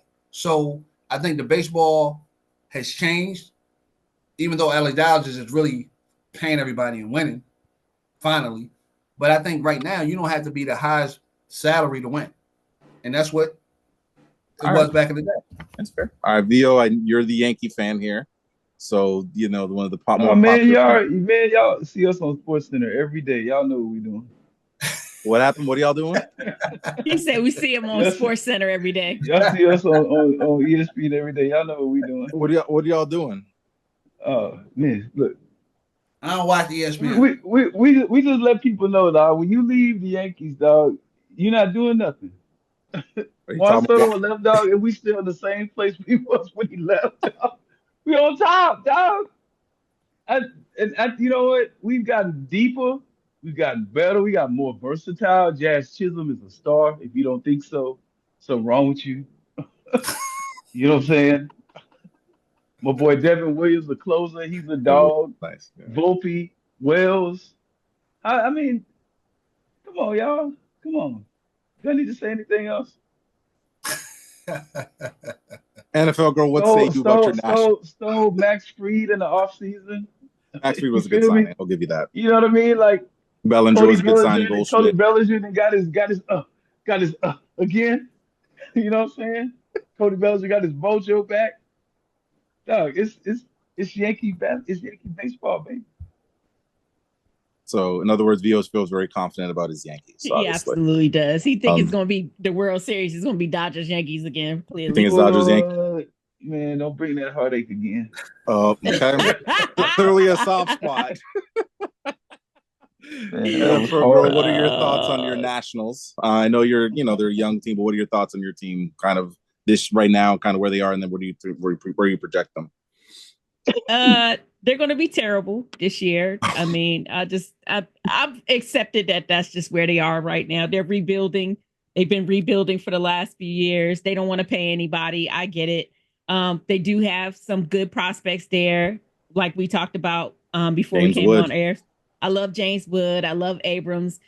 I just feel like that it's not their main focus right now is to win games. Unfortunately, So I feel like they're at least maybe like a couple years, at least I'd say at this point, maybe 3-4 years away from being competitive again.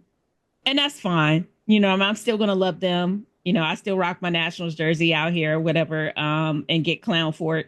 And that's fine because I'm in deep Dodger You're Dodger territory, boy. Yeah, you know what's cool Lord. about them though is they won recently though. They have. They have. You know what I'm saying? So that shit feels good. Listen, Like you know what I mean? Honestly, They won. right now they're 8-11. And White Sox are 4-12 or something like that. Yeah, so the Rockies are I'm awful. saying they're like the Rockies only have won 3 games. The White Sox have only won 4 games. So I'm saying they're not the worst of the worst. They're actually showing life in games. Even when they're losing, they're not getting blown out completely. So yeah, I mean they're putting up decent numbers. Y'all done won more recent than us. Shit. Told no lies. Told no lies, Vio.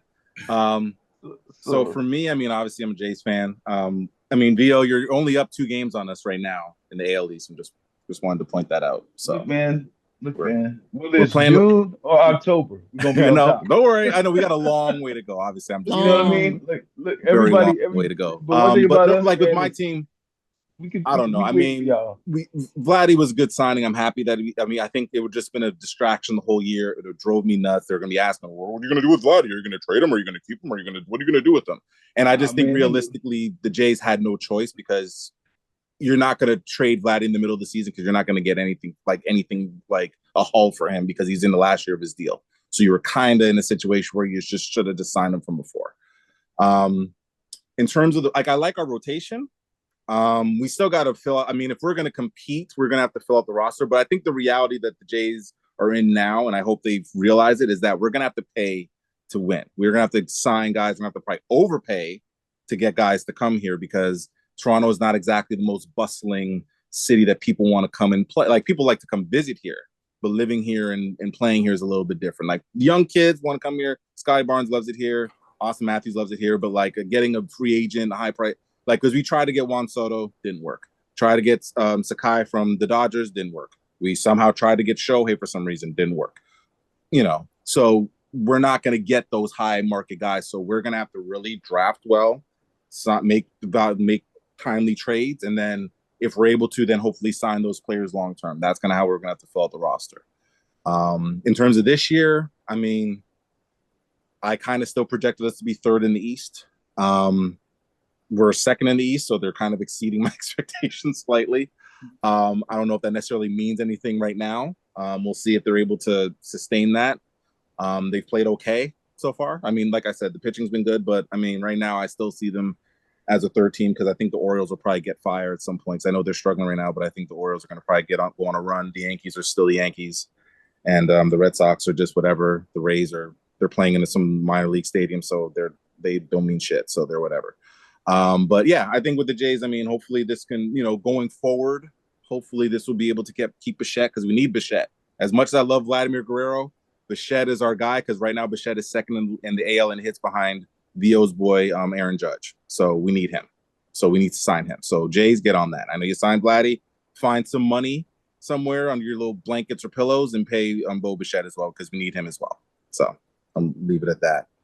But we're going to get to the most important topic that I'm very excited to discuss right now, hockey, because no one talks about hockey. So we're going to talk about the hockey playoffs. So hockey playoffs. I know Vio's Chicago Blackhawks are eliminated from the hockey playoffs. Sorry. Man, they've been eliminated.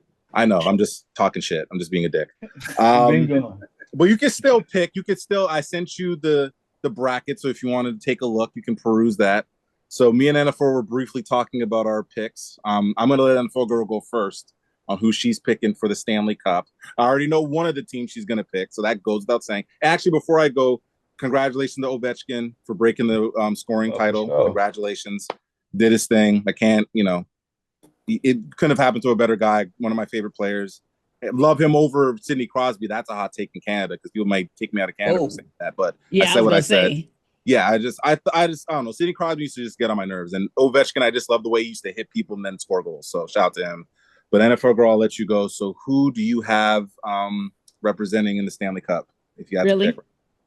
If I had to pick, this is so Who are you going to take out of the hard. Eastern Conference? I Who wonder. will I take out of the Eastern? Come on now. Don't do that. So, gotta take my Caps. Come on now. Just the way they're playing this year.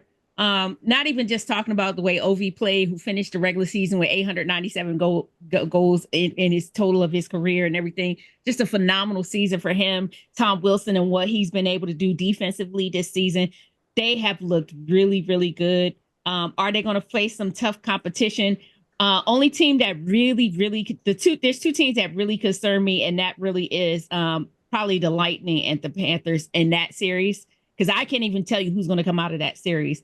Those are the two teams that concern me. But do I think that the Caps, if they put it all together, can they come out of the East? Absolutely. As far as the West, that's a little bit more up in the air. I thought the Stars were going to do something. Stars got embarrassed last night. Oh my God, that was an embarrassing game last night. Gosh, I want to say that it could be the Jets, because the Jets have had a really good season this year, but they make me really, really nervous. They crumble. Yeah, and under pressure, they have a tendency to crumble every single time. So yeah, I guess for me, God, I hate to pick I hate this, but I hate to pick a fucking Canadian team, but it might be the Oilers coming out of there. Whoa. Where's this hate coming from of picking a Canadian team? What's wrong with that? Anyway, listen, didn't I pick your Leafs to come out of that series over Ottawa? Yes, That's I did. Low-hanging fruit. They're the 2 seed. Ottawa's the 7th seed. That was not a hot take or like you were on a let. And also Ottawa's not that good. Let's keep it real or whatever. It could be it could be the Avs, but I really feel like it might. I don't know why I like Edmonton in that. Because I don't like, listen, I'm in LA and I've seen the Kings play. I actually like Edmonton.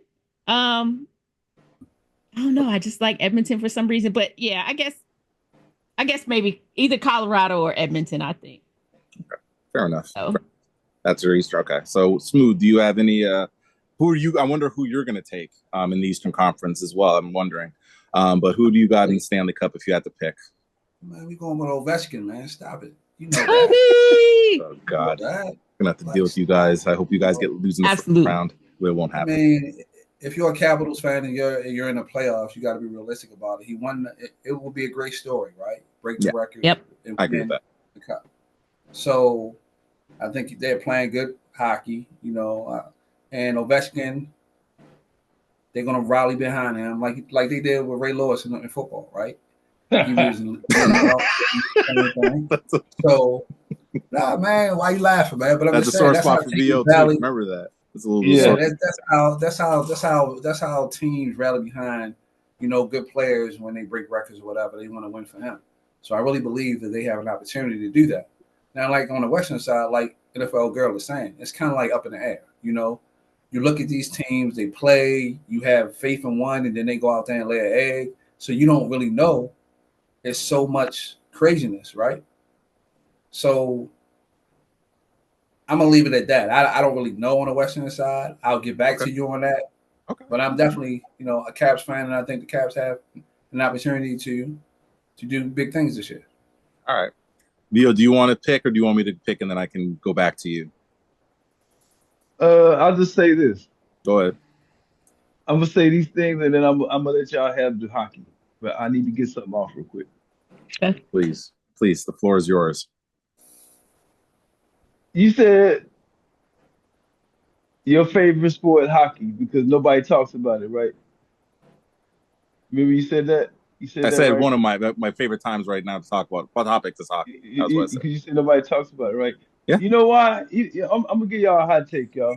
Go ahead. Hockey may have the best postseason in sports, but you'll never know because they suck at promoting it.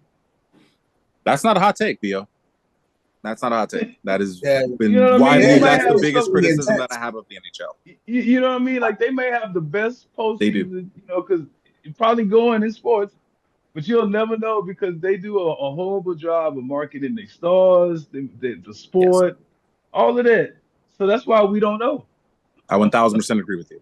I mean, You the know what I fact mean? that their playoffs start at the exact same time as the NBA playoffs, like You you're know not what I even mean? allowing What, yourself what the we opportunity doing? to stand out. Like, Yeah.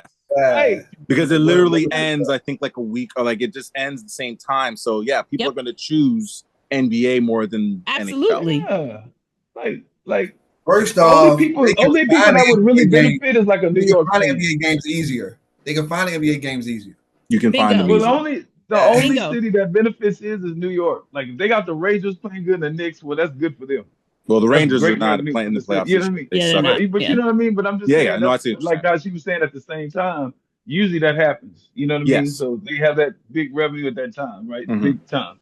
But other than that, like she said, that's a bad idea. But that's what I'm saying. But on that note, whoever Connor McDavid's playing, I'm going for him. Whoever who? Connor McDavid. That's his Oh, name? Edmund. No, Oilers. Okay. That's who Yeah, I yeah, said. The Edmonton Okay. Oilers. Yeah. Oilers. yeah. I'm riding with him. Riding the Oilers. Okay. That'd So be the I have a pick. bit of a hot take Stanley Cup pick. For my friends were upset with me. They were like, "You're out of your damn mind." My Toronto friends were bugging out. So I got the Maple Leafs, obviously. Because who else am I gonna pick? But I got the Edmonton Oilers. I got an all Canadian Ooh. Stanley Cup. Okay. I'm going all Canadian. That's what we need right now. We need an all Canadian Stanley Cup. I'm no offense to y'all Americans. I'm tired of seeing y'all hoisting that No, but Stanley Cup. I've gotten some sources that tell me that Nathan McKinnon is pretty good too. No, Nathan He McKinnon is. is nice. He is. He's nice. Nathan McKinnon from Colorado is nice. That's probably gonna be my Western Conference final right there. Those two, I would pick those two. And I'm picking the Capitals and the Maple Leafs in the Eastern Conference Finals. That's what I'm taking. I'm taking those two teams. Ooh. But I think Toronto will win in 7. That's my pick there. Absolutely not. Absolutely not. That's what I good stand luck on. with that. I don't care. Okay. I'm the underdog. That's fine. I'm the underdog. You gotta get past either the Lightning or the Panthers. If the Listen, Panthers come out of that listen, Lightning okay. series. I am a Toronto Blue Maple Leaf fan by Okay. default. I can't, but the Ottawa Senators series scares me slightly only because the last time we played Ottawa, they put foots all up in us. We could not score a goal. We could not generate offense. We couldn't do anything. And Brady Tkachuk is a psycho. Like he's an American. He's crazy. He's out there just hitting people. He's big as hell. He can score goals. Like he's ready. Like he said, I am so excited for this game. So I'm hoping the Leafs, they're playing in like 3 hours. I hope they're actually ready and they're not taking this team lightly, because if they take Ottawa lightly, they will lose that series. So they and better. Then doesn't the other Tkachuk brother play for the Florida? Didn't he play? Yeah, Florida. For the Panthers. Yeah. So you're telling me you're gonna play one Tkachuk brother now, and then there's a potential you have to play the other brother. Well, yeah, probably. That's To listen. face We're gonna us? have no. Listen, we're more than no. likely that's gonna be the scenario. Yes. Good luck You'll with be all beat up. You'll be all beat up there. Hootie Good luck hoo. with that. Listen, I'm riding with my Hootie-hoo. damn team. I feel, Okay. listen, out of all the playoff series disappointments that we've had, in terms of this going into this playoff, like I feel good about our defensemen. Like I feel like our Okay. top 4 defensemen are really good. I feel like the coaching is way better. We have a Stanley Cup winning coach who knows what he's doing. Agree. The goaltending I'm concerned about. It's been good, but not great. Great at all. That's where my concern is. If Yeah. the goaltending can be, That's where you're gonna win or lose the championship. That's Absolutely. that's where that's the point. That's where my concern is the goaltending. We have Austin Matthews, we have Nylander, we have goal scoring, we have defense, but the goaltending has to be on point. And that's where I'm fingers crossed that when I'm making this pick, Yeah. it's based off the fact that Stolar That's is a standing on his flaw. head and balls Yeah, that out. don't sound better good, man. That's a You big gotta flaw, hope- man. You That's gotta what- hope Stolar stays healthy through Yes. these entire. Okay. Yeah. No, I don't disagree with that part. And Yeah, he okay. will. He will, damn it. That's right. Okay. I said what I said. All right, Jesse Jackson with that keep hope alive Keep hope. nonsense Listen, over there. I'm keeping hope alive. I got Yeah, you. you went from sounding good to worse. Huh? Yeah. You sounded all right. He You said- said you Exactly. said worry about goaltending. No, The listen. bottom fell out. The bottom You fell all should've out when you stopped. said The that. Achilles heel. Listen, last year I'll give you. You know, it fell out right. He had the box up, and then when he said the Yeah, goaltending, exactly. like, Listen. fell all Got out. Austin The Matthews, goaltend- got listen. good scoring. We got good defense. The goaltender. Our goalies- Hold on. Our goalies are suspect as fuck. But other than that, No, listen. Last year I'll give you a Sir, perfect that is example of why I'm key. saying that. Last year when we played Boston, the last 3 games in the series was 2-1. Each game was a 2-1 game. So if we just got to stop here A critical stop. That's where we need, you know what I'm saying? When we got to get a stop, when we need to stop, that's what we got to do. And hopefully we can do it this year. Okay. I'm hoping. Okay. Keeping hope alive, baby. Great Jesse Jackson. You and or decent great Jesse Jackson. Yeah, sure. There you go. All right, Keep there hope we go. alive. Decent Jesse Jackson. Okay. Let me see. All right, before we probably sign off, anyone else has anything they want to bring up? I have one other thing to bring up, but I'll throw it to y'all if there's any other topics that are lingering that you guys want to discuss. Anything at all. Floor is y'all's. Nothing. Y'all got any? Y'all got any picks for the NBA awards? Ooh. Who's MIP? Who's MVP? Who are y'all picks? Shay. Can Shay finally beat Joker? Keep in mind, Joker this season averaged a triple-double on the season. Probably only not. the third player in history to do that. Not if he's having a triple-double. Yeah, can Shay finally get that MVP? I think the number one seed, even though they was the number one seed last year, the number one seed and the stats he put up, the player he is, I think they'll finally give it to him. But you're not wrong, NFL girl, that he averaged a triple-double. But now they look at triple-doubles not like they used to before. Because Russell Westbrook averaged that as well. He didn't win. So fair. I think the triple-double is looked at differently now than it was a couple years ago. I mean, but from a Joker standpoint, him getting it, it's amazing. I don't understand how they make this shit all complicated. Look, it's not. Look, I'm gonna say this, man. Let me rant real quick. Look, I don't understand why these sports arguments are so difficult. When your ass is 3 years old, 4 years old, and you get into a sport, the number one thing they teach you is to win. That's the whole point. That's the whole point you play in the sport. Like you ain't in the to see if you can do this better than them or if you better than that. Your whole point is to run the race and win. Be number one. Be first. Not have a better technique. Not because you was breathing better than the last person. To win, right? And I think out of every argument we make, we lose. If he has great stats and his team wins, give him the award. Yeah, okay. They're winning. That's the whole point. Yeah, you know what I'm saying? Like that's I have to argue with this LeBron sexual every day about this GOAT argument. It's about winning. You played 22 seasons and you won 4 titles. Steph Curry got 4 titles. Hell, Patrick Mahomes won 3 championships and damn near he almost had 4 in what 6 years? Yeah. So how you gonna go when you don't even win? So I just get tired of this goalpost movie shit. Like Shay should win it, even though Joker had a great season. I understand, it's awesome, love it. But the team won. They had the best record. His stats are awesome. He can't be stopped. Give him the award. Yeah, I've always said I want to give it to him last year too, then, because they did not want to see last year. That's Agree. the problem I had. Agree. Moving the goalpost too much. But I don't know why they make that shit. Y'all know what I'm saying, y'all. Like, why did they make it? Like the whole point of why we play in sports is to win. No, I don't disagree. I agree, man. They always changing the rules, right? Yeah, right. He was the number one seed last year. He had great stats. He should have won last year. But he should have won. Absolutely. That's why it's so much indecision because they don't have strict rules of what it's supposed to be. The right they just said the best player on the best team should win the award. But it's a stat award. They look at plus minus. They look at all this other shit, except to your point, Bo, the most important one, which is whether you win or not. Because I think Shea should have won it last year. It's like the football argument with the quarterbacks. Like, this quarterback may not have this skill or this attribute. This one does, but this one won 2 Super Bowls. And this one ain't won one. But this one is a more elite quarterback because he can run and throw and run a 4.5 and did this. But the other guy won 2 Super Bowls, but he has great players around. You know what I mean? Like, the goal is to win. And these are individual awards. That's also how you understand what I'm saying? Like, MVP is supposed to be an individual award. But I understand you weren't looking at them winning. You're not going to win the MVP award if your team finishes below 500. And I get that because that means that your MVP season didn't elevate your team. But in the case with Shea elevated his team to the number 1 seed. They're in the playoffs again. They mollywopped the hell out of Memphis today. Yeah, you understand what I'm saying? So, yeah, there you go. And look at the numbers that Shea put up in that game. So that's what I'm saying. Like, I get that Joker put up a triple-double season. I get that Joker put up a great season, even with them firing their coach at the end of the season. But is that fair to Shea? Because when does Shea finally win?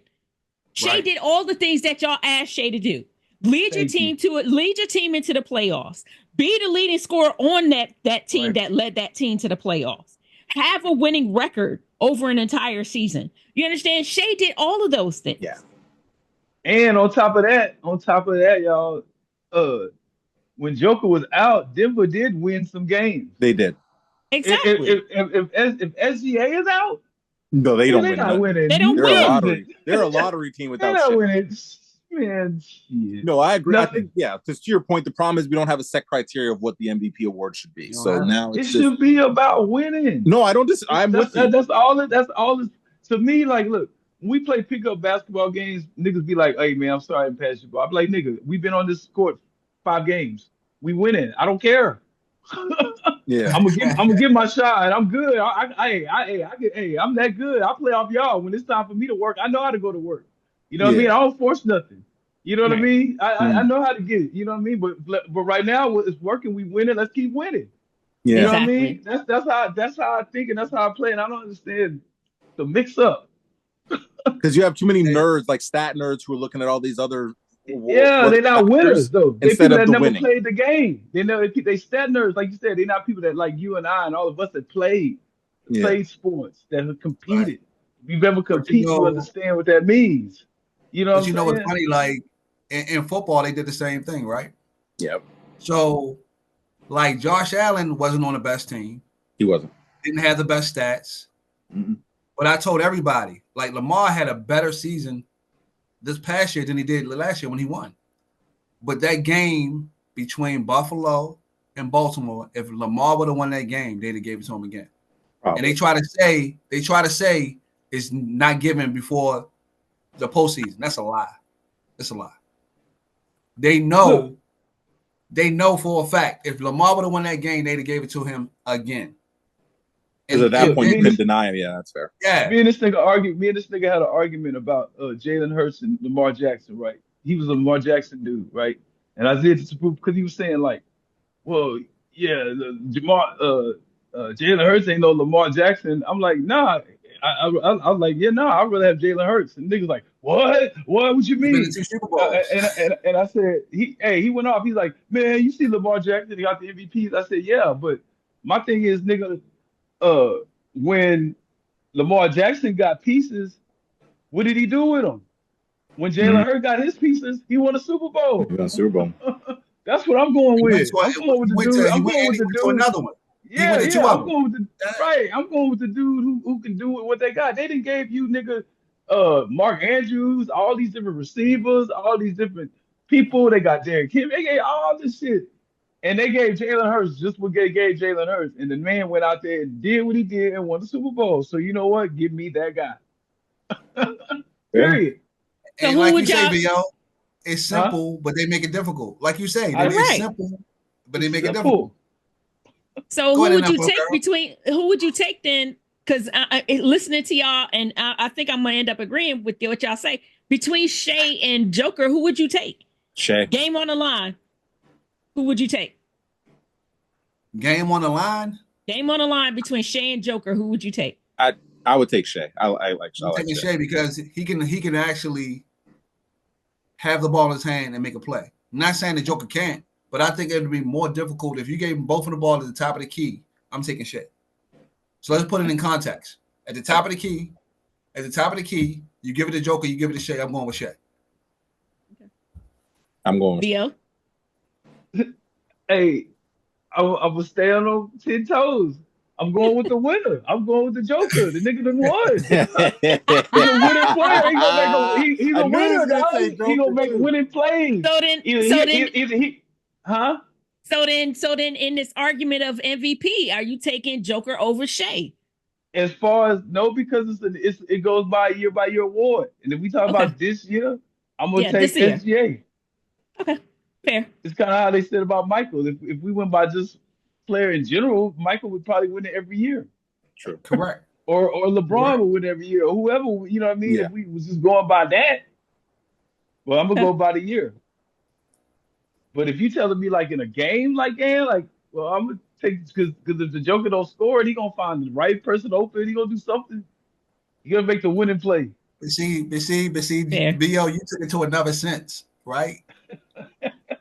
You took it out of context, BO. Where he Nah, say you is he said gonna that make the right? Where he say is Joker gonna to make the win the right game, pass? right? To win, you said to win the game, right? Like what if he driving to the hole and somebody wide open and he see him and that win, right? That's to win the I game, mean, right? he had a couple of games where he did some no look passes that were Yeah, just insane. I Where you mean, just had to just like even the defender was like, bro, I couldn't even defend that. What's the I didn't difference see between Aaron. I me didn't see passing? Aaron Gordon. How the hell did he see Aaron Gordon? yeah. What's the difference between me hitting the shot or me passing the dude to make the shot? I generated the 2 points either way. And Made I the agree winning with you, play. right? But I don't think that was an NFL girl question, right? I think No, NFL question was no. Okay. Let me get it right then. Let me get it right. I took it as if to win. I took it as if you trying to win and it's game on the line. That's how I looked at it. Top of the Yeah, I key, thought- 2 seconds left in the game. yeah. And That's you how have that's how I took Joker it, or yeah. Shea. That's how I took Yeah. it. So I'm going. That's Yeah, Joker or Shea. Who are you taking? That's Top the of only the question key? I was asked. Yeah, Top of the key. 2 seconds. 2 seconds left in the game. Game on the line. You need this shot to win. Man, y'all crazy. I'll stay with the joke. Listen, I got it. Man, no, man. No, I Ain't love no it. way. I love That's it. fine. Like you said, 10 toes down. Man, We don't always have to agree on the podcast. It's fine. We can disagree. it got nice, man. No, Joker's nice. I'm not saying he's not. No But with one 2 is saying seconds, Joker's though, not nice. Absolutely seconds, not. I'm taking Yeah, I don't think anybody's With out 2 there seconds. damn There's mind. been so many podcast. times like I didn't rooted against them, kind of, and he just be hitting that shit. We were You know what I listen. mean? Like, I was this- against him when we first joined the halftime. I was like, man, I think he's overrated as hell. I don't think he's an MVP. And then, Man, he cold, man. yeah, Well, he is. yo, that's why on the last part we was on, right? We was talking about who was coming out of the West, and I said Denver. Yeah. And this Yeah, is before the coaching change and everything like Yeah, that. of course. You see, I really believe, like agree NFL with Girl you. said, it was in the off season. In the off season is one thing, right? The Yep. off season means you have time to get continuity Yeah. and stuff like that. But when have we ever seen a coach get fired with a playoff team right before the playoffs? I don't see feel like that. this guy is good though, man. Adelman. But Vio, have you ever seen that though? Yeah. That's the question. Good, Have you ever man. seen that happen? Have you ever seen that happen? No, but you know what? He can make it happen with the pieces he got though. Yeah. You got Joker, Murray, all them. You know what I mean? If you got pieces like that, you might be able to get it done. I mean, you got more to work with than the average person. Yeah, you got Joker. Yeah, I mean, Joker can do team. like facilitate and do the whole everything, so he'll make it work. I'm just So saying, I've never seen that And then you happen got before. Christian and the Brown. team be Oh, able listen, to, listen, it's insane to fire your coach, especially when they're playoff bound. yeah, Normally, Right, when you that's what fire I'm a saying. coach mid-season, it's because they're garbage. So it makes That's what me I'm wonder saying. what the hell Malone was doing that they were like, "Yo, I know we a week away or a couple weeks away from, and we already playoff bound. What in the holy hell did this man do that they were like, nah, you gotta go. You gotta go. Happy too. Right. So something was going on there that we may He never was know happy. the full story. Right. We may never Yeah, know I the thought- full story of what was going on there. That's just a fact. And that's fine. But do we think that Denver could still win it even without having Malone there coaching them? And it sounds like everyone's confident that they can. I think so. Yeah. No, the Joker, unless they kidnap the Joker.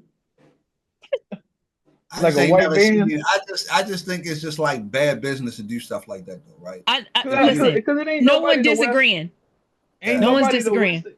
The West don't scare me though. Like who? Like okay. So if David Alderman gets into, he got to go up against Udoka. Okay, scary. Okay, I get it. But at the end of the day, I got the Joker and Jamal Murray yeah. and Aaron Gordon, and I got Yeah. Christian And Michael Braun Porter doing Jr. Christian better. Braun, yeah, Russell- Christian Braun, yeah. Christian Braun. Christian Braun, Christian yeah, Braun he stepped played up. He played better than Bruce Brown. He doing the Bruce Brown role. That's what everything that Bruce Brown was doing, that's what And Christian Braun is doing. he don't need plays like Bruce Brown did, right? That Bruce is Brown true. wanted Yeah. plays. He had Christian Braun ego. just dunk on you. He just play his role, don't say anything, and that's what you need when you have a role player like that.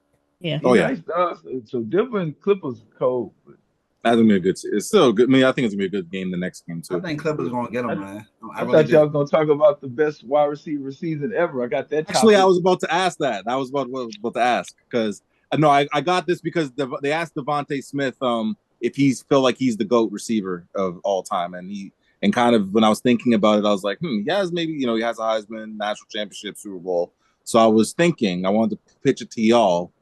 Do you think that Devontae Smith is the greatest receiver of all time, or would you have someone else in that stead? So, Smooth, I'll say you. When do you want to go with? So when you This say is- the this greatest your guy, receiver, Devontae. but when you say the greatest receiver of all time, what is the context of this, though? Well, right? we're basing up, and we're probably basing it off the stats, right? Because it's again, his stat line. He won like 2 national championships, won a Heisman. Now he's won a Super Bowl. So I guess if we're looking at the totality so far of his career, if you want to go someone playing now or back in the day, doesn't really matter. Who do you think? Can't be though, because his pro numbers aren't that tremendous though, right? I don't So disagree. you can't say that, right? You're not even the top receiver on your own team. It's Yeah. AJ Brown. So Right. you can't even be in that conversation if you're not the top dog on your own team. I think actually, I think they were probably saying from college football, like college football history, greatest receiver. Oh, college football. Yeah. Yeah. The They're saying best from college ever. football. So my bad, college football context now. Okay, so the best ever. I mean, Yeah. what he did was tremendous, right? Winning the Heisman. Not many receivers win the Heisman, right? Because it's really a quarterback, running back type situation. So for you to do that, you had to be on another level. Yeah. And he won a Bolitnoff. Well, there's nobody else left. Huh? Well, there was nobody else left. Whatever, man. Whatever, man. Listen, man, you can't say that, man. He won, man. What you mean nobody else he left? won. Yeah, he won. I'll leave him alone. Yeah, he won the Bolitnoff reward and stuff like that. I mean, and in that crowded kind of team with all those receivers, he stood out. So that's tremendous. But I can't say he's the greatest receiver ever in college football. No, I can't say that. I like it. I disagree. Who would you have in mind? Who would you think?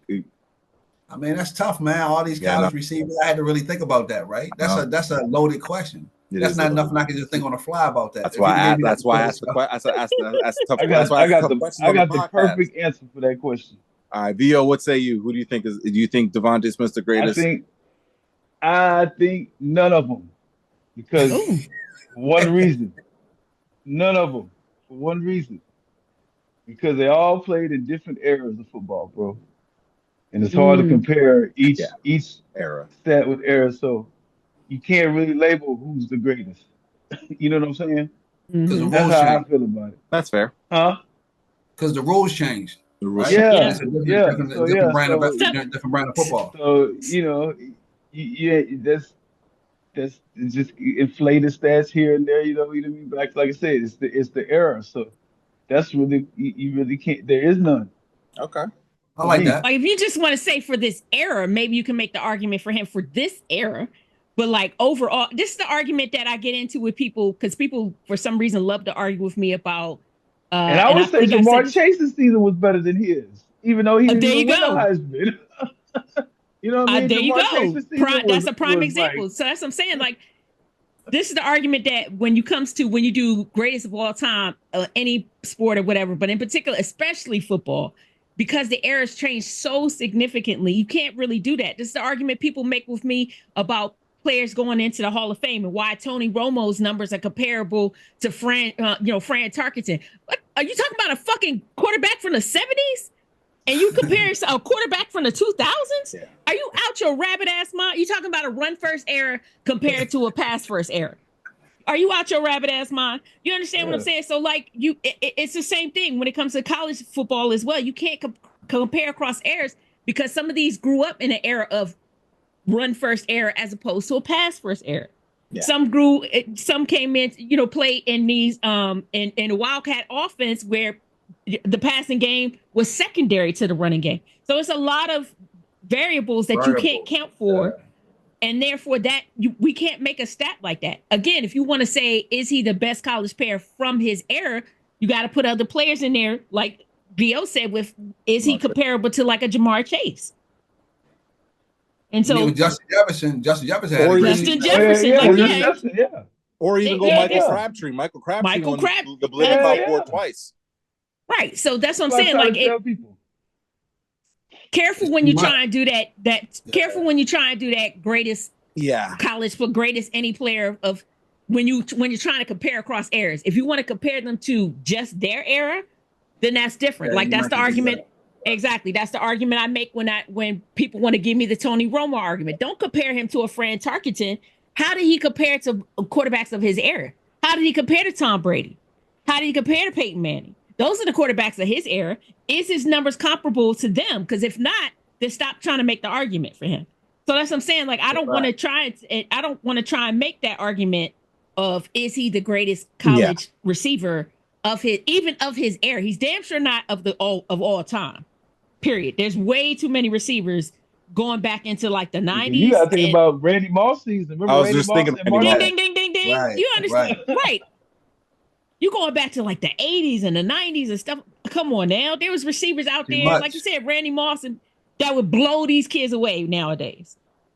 Yeah. Way too much to try to consider. Exactly. Yeah, So, no, I agree. I wanted to pitch the question to y'all to see what y'all take would, because for me, I don't even, to your point, I thought about it. I'm like, I don't know. It's hard for me to say Devontae Smith's the greatest wide receiver in college football history.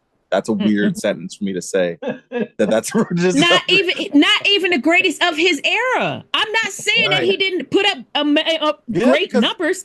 I don't even think he was the greatest of his era. Because I mean, again, to Vio's point, I mean, Jamar Chase was a dog that year in Exactly. 2019, Man, and his stats that was- probably are see, close to or comparable. Dude, that was unbelievable, man.